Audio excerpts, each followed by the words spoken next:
नमस्कार साथियों, जय हिंद, वंदे मातरम। स्वागत है आप सभी का मेरे यूट्यूब चैनल चैत्रवी डिजिटल क्लासेस में। साथियों, अगर आए हो इस चैनल पर नए तो चैनल को सबसे पहले करें सब्सक्राइब, वीडियोस को करें लाइक, फिर करें दोस्तों के साथ आप शेयर। फ्रेंड्स, आज मैं आपके लिए हिंदी की एक ऐसी वीडियो लेकर आया हूँ जो कि आपको 7 नंबर की आती है। देखिए, इससे पहले मैंने आपको एक निबंध और कराया था, वो है आपका किसका निबंध था, वो था आपका पर्यावरण प्रदूषण का। अगर आपने अभी तक जाके नहीं देखा है तो फटाफट जाकर मेरी वीडियोस को देखें, लिंक डिस्क्रिप्शन में मिल जाएगा। अब हम करेंगे जनसंख्या वृद्धि के ऊपर, जो कि आपका पिछले 3-4 सालों से रिपीटेड आ रहा है। तो देखिए, निबंध में सबसे पहले आप लोगों को क्या लिखना होता है, आपको लिखना होता है प्रस्तावना। प्रस्तावना में देखिए क्या लिखना है आपको। स्वतंत्रता दिवस के अवसर पर प्रधानमंत्री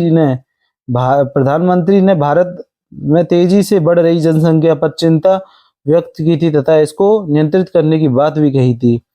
इसके कुछ समय बाद पूर्व ही बजट सत्र में एक नामांकित सदस्य द्वारा जनसंख्या को नियंत्रित करने हेतु जनसंख्या नियंत्रित विधेयक 2019 राज्यसभा में प्रस्तुत किया गया। निजी विधेयक होने के कारण यह संसद में पारित तो नहीं हो सका, किंतु प्रधानमंत्री के संबोधन पश्चात इस मुद्दे पर चर्चा दोबारा की जाने लगी। इस विधेयक में 2 बच्चों के जन्म का प्रावधान किया गया। 2 से अधिक बच्चों वाले जनप्रतिनिधियों को अयोग्य निर्धारित किया जाएगा। साथ ही सरकारी कर्मचारियों को भी 2 से अधिक बच्चे पैदा न करने का पत्र देना होगा। हालांकि ऐसे कर्मचारी जिन्हें पहले से ही 2 से अधिक बच्चे हैं, उनको इस प्रावधान में छूट दी गई थी। इसके अतिरिक्त नागरिकों को 2 बच्चों की नीति को अपनाने हेतु प्रोत्साहन करने के लिए निम्नलिखित विनियमों की भी बात इस प्रकार विधेयक में की गई थी। इतना आपको लिखना है। अब इस चीज को मैं आपको समझाता हूं कि क्या है। देखिए, स्वतंत्रता के बाद हम लोगों में हमारी जो जनसंख्या है, वो अब समझिए, अब और आज के समय, आज जो 2024 में और आजादी के बाद में कितना अंतर आया है। उस समय हम जितने थे और इतने अब हैं। देखिए, अब हम दुनिया को सबसे आगे निकल गए जनसंख्या के मामले में। उस समय भी लोगों ने हमारे जो नेता थे उन्होंने चिंता जताई थी, उन्होंने कानून भी लागू किया था, लेकिन जो है वो बिल, नामांकित सदस्य थे उन्होंने बिल पारित किया, लेकिन वो बिल पारित नहीं हुआ। लेकिन जब प्रधानमंत्री जी ने खुद सामने से ये बात बोली कि आप लोगों को क्या करना चाहिए, हमारे दो को अपनाना चाहिए। साथ ही जो सरकारी कर्मचारी थे उन लोगों को ये शपथ दिलाई गई कि आप लोग क्या करना, 2 से ज्यादा बच्चों को नहीं करना है, आप लोगों को 2 बच्चे ही आपको रखने हैं। और जिनके पहले से ही 2 से अधिक बच्चे थे उनको इस बात के लिए छूट दी गई थी कि कोई दिक्कत नहीं है। लेकिन अब जो आगे हो सकता है उस पर उन्होंने चिंता जताई, इसीलिए ये कानून प्रोदित किया गया था।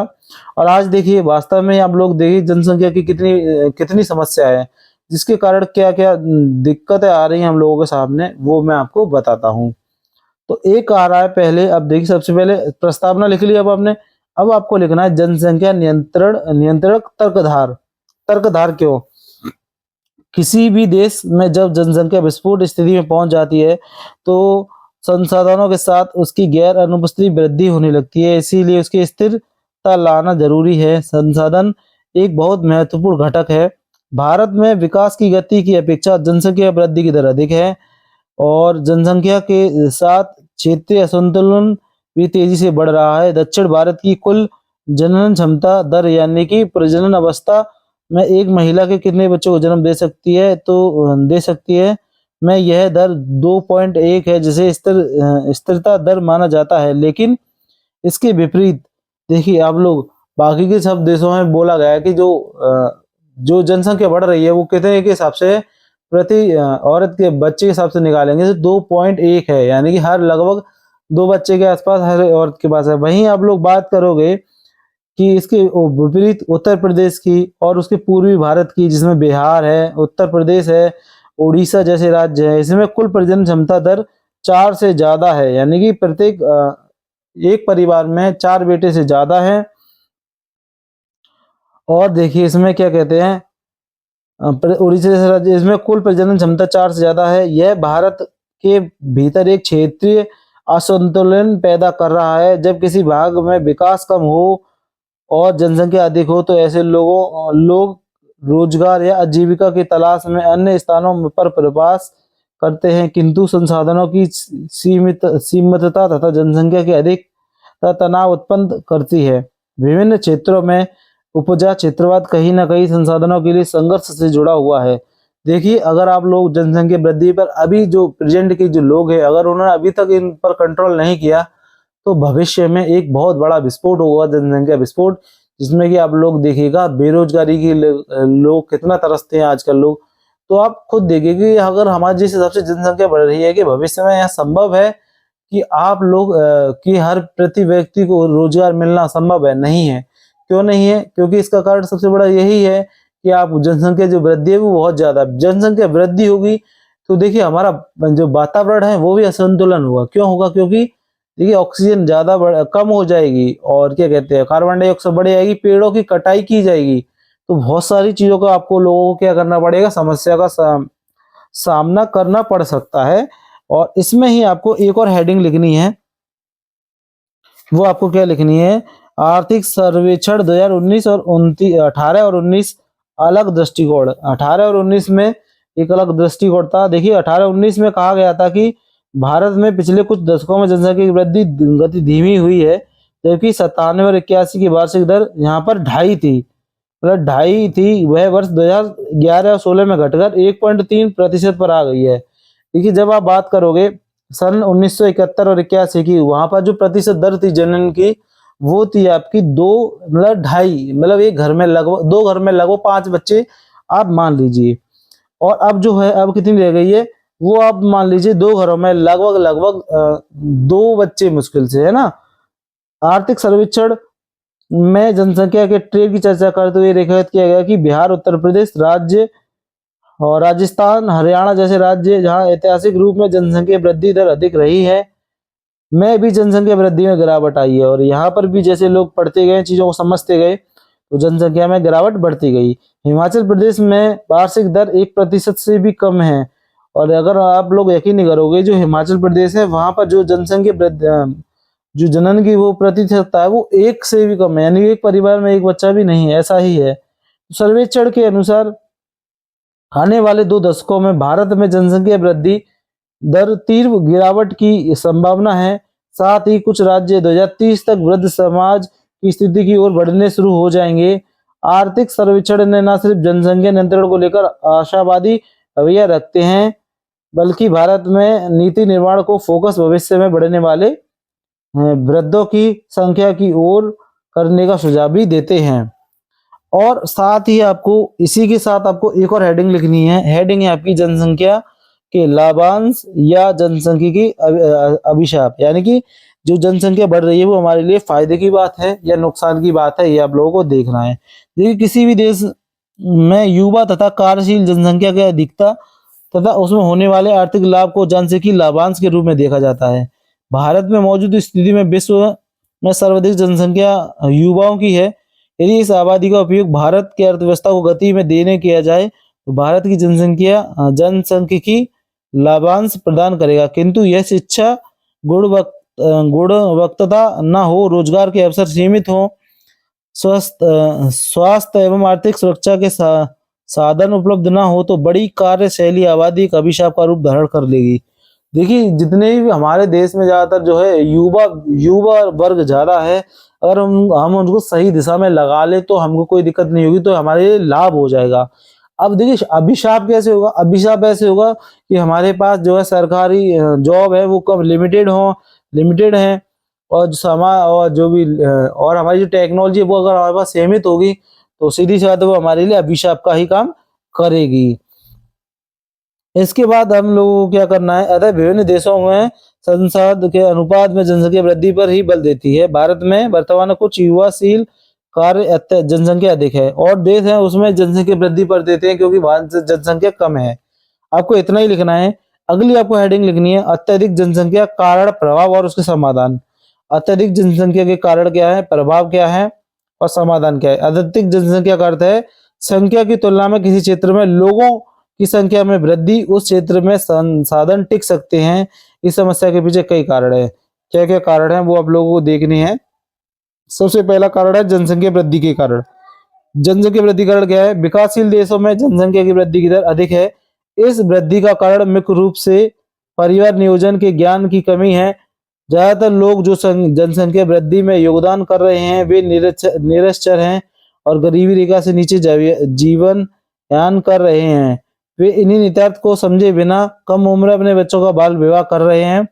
ज्यादातर लोग नौकरी के अवसरों या रोजगार की जीवन शैली में सुधार के लिए ग्रामीण क्षेत्रों से शहरी क्षेत्रों में आ रहे हैं।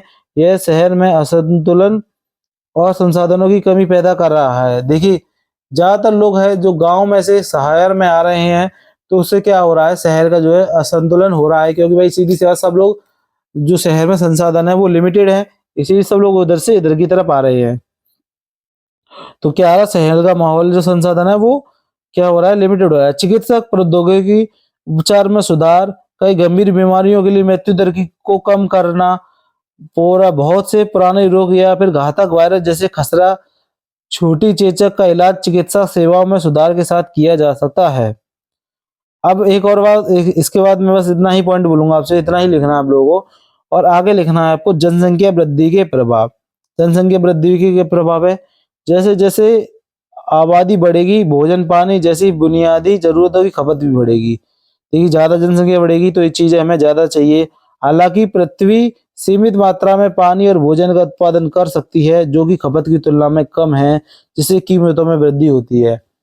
तो आप खुद देखिए, जो प्राकृतिक चीजें हैं, यानी कि जो धरती पर जो पानी है वो तो भाई लिमिटेड होगा। आप लोग चाहे ऊपर कितनी भी जनसंख्या बढ़ा लो, अगर सीधी सी बात है, जैसे कि मान लीजिए आपको धरती के नीचे मान लो 5 किलो पानी है, चाहे आप उसे एक दिन में पी लीजिए, चाहे आप लाइफ टाइम पी लीजिए, भाई अगर उसको जो भरने का 5 किलो पानी का भरने का जो लिमिट है वो धीमे धीमे भरने का है, और आप तेजी से पीते जाओगे तो क्या होगा, उसकी जो क्वांटिटी मांग बढ़ जाएगी, वो महंगा हो जाएगा।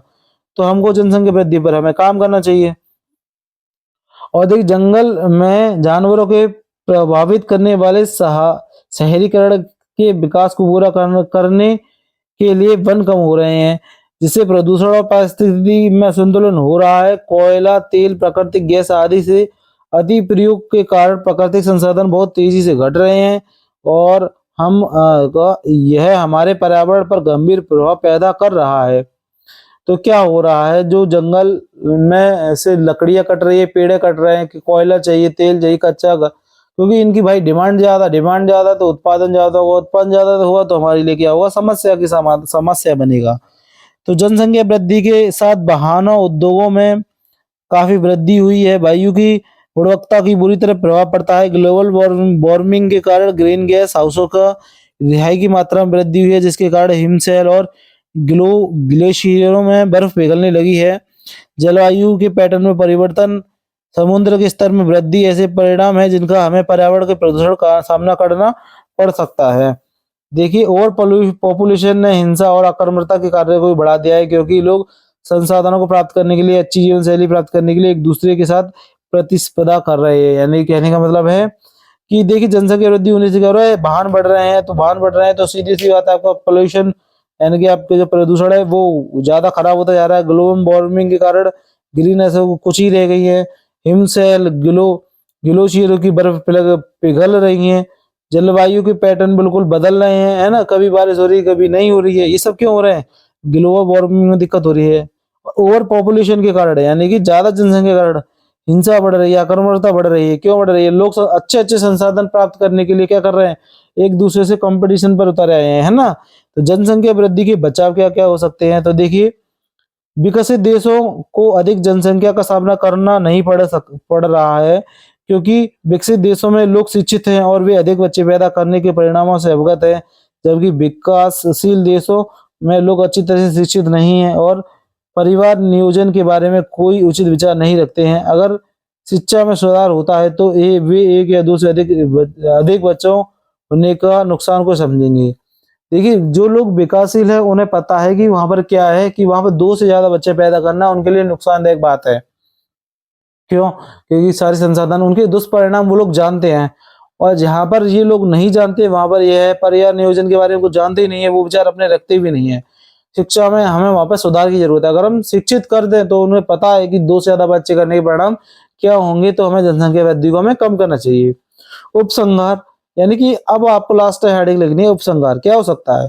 देखिए, बेहतर जीवन जीने के लिए हर परिवार को अपने बच्चों को संपूर्ण पौष्टिक भोजन, उचित आश्रय, सर्वोच्च शिक्षा और अन्य महत्वपूर्ण संसाधन उपलब्ध कराने के लिए उचित ढंग से परिवहन नियोजन की आवश्यकता होती है।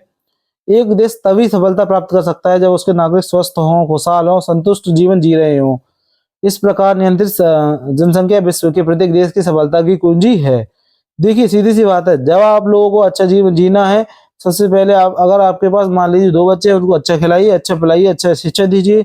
से क्योंकि सीधी सी बात है, जिस देश के बच्चे देश का युवा स्वस्थ होगा, निरोगी होगा, उस देश की क्या कहते हैं सफलता और आपको देश को विकास होने से कोई नहीं रोक सकता। अगर आप इतना लिखा है तो मैं गारंटी दे रहा हूँ आपके 7 में से 6 नंबर तो पक्के हैं। हो सकता है कि राइटिंग से 1-2 नंबर इधर हो जाएं, लेकिन आपके 7 नंबर पक्के-पक्के आगे आएँगे। तो ये आपको जीवन परिचय ज़रूर लिखना है। सॉरी जीवन परिचय कह रहा था, ये आपको जो है प्रदूषण की समस्या वाला ज़रूर लिखना है। इन्हीं शब्दों के साथ मैं आप लोगों से विदा लेता हूँ और ऐसे ही इम्पोर्टेंट आपके टॉपिक लाता रहूँगा। जब तक के लिए आप लोगों से मिलता हूँ अगली वीडियो में, जब तक के लिए नमस्कार, जय हिंद, वंदे मातरम। और हाँ, अगर आप मेरे मेरे चैनल से आप पढ़ रहे हो हिंदी में, तो अब की बार 90 पार। मिलते हैं अगली वीडियो में। नमस्कार, जय हिंद, वंदे मातरम।